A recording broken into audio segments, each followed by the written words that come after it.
So I want to give you one final option when it comes to retouching eyelashes, and that is simply painting them in.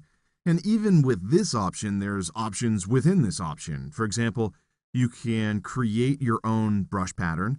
You could work with a custom brush and kind of just paint in with a tablet the eyelashes, whereas if you create a custom brush, you're more like stamping them in. It's really up to you. And again, depending upon the image, depending upon the proximity of the camera relative to the subject, all these things play a role in terms of what technique is the best technique. But let's quickly take a look at a version of this technique so you have an idea as to how you can approach it in your own work. So the first thing that I want to do is create a new layer. After creating a new layer, we want to zoom in to the eye. And we want to go ahead and paint in some eyelashes for the lower eyelid. Now, in the last video, we looked at creating new eyelashes up here towards the top by cloning them.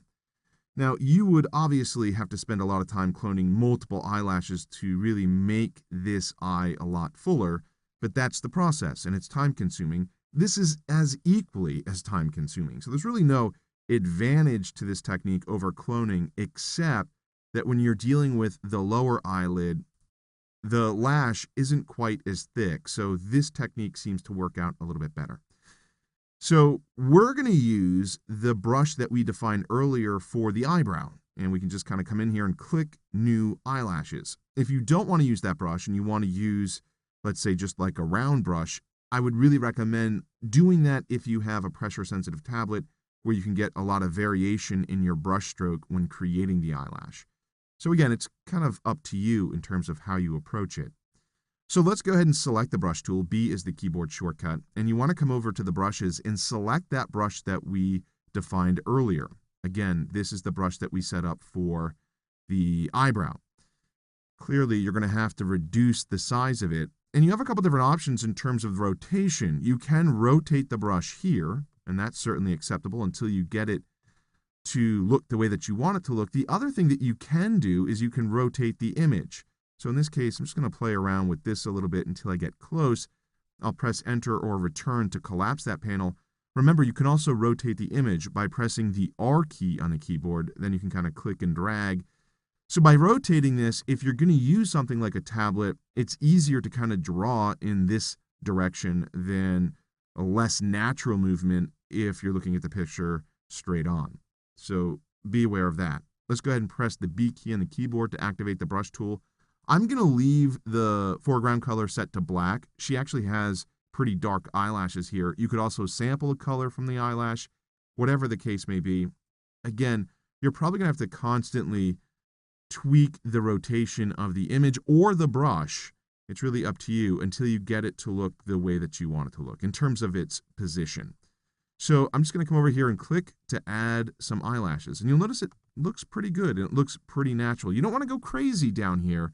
Remember, the lower eyelid tends to have lighter and fewer eyelashes than the upper eyelid. Now, as you add these eyelashes, you have to bear in mind that the rotation of the brush will change as you move from one side to the other. So in this case, as I move closer to the nose, you'll notice that the direction of the brush is all wrong. So again, we can open up the brush panel over here and just kind of change the rotation again until you get it to appear in a more natural direction. But as you just come in here and click, you'll notice these look pretty good. And after you add them, like in this case, they look kind of fine. They do look a little bit sharper than the rest of the eyelashes. So something that you can do to fix that is to come up to the filter menu and apply some type of blur. I'll come over and apply a Gaussian blur. Something small, but you should get a preview here, and that's making it look pretty good. Again, deselect the preview checkbox so you can see how sharp it is. Select it again so you can see how it just gets a little bit softer, matching the rest of the eyelashes. You can come over and click OK.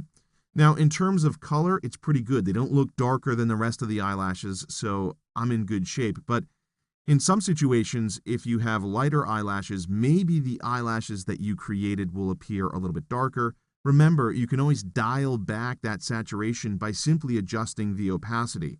I don't have to do that in this case, but that is an option. Press the R key on the keyboard to rotate the image back to its original view by clicking this Reset View button. And then you can zoom out. I'll go ahead and zoom out a little bit, and we can turn off this layer to see what the before looked like and what the after looked like. This is probably too many eyelashes down at the bottom of the eyelid, but you get the idea at this point. This is how you could go in and add additional eyelashes. It works wonderfully for the lower eyelid. You can get away with it for the upper eyelid. Obviously, you're going to have to increase the brush size. And remember, don't be afraid to use the free transform. Not only can you change the rotation and the scale, but you can add that warping effect to it. So you really can make unique eyelashes for every single stroke that you add to the image.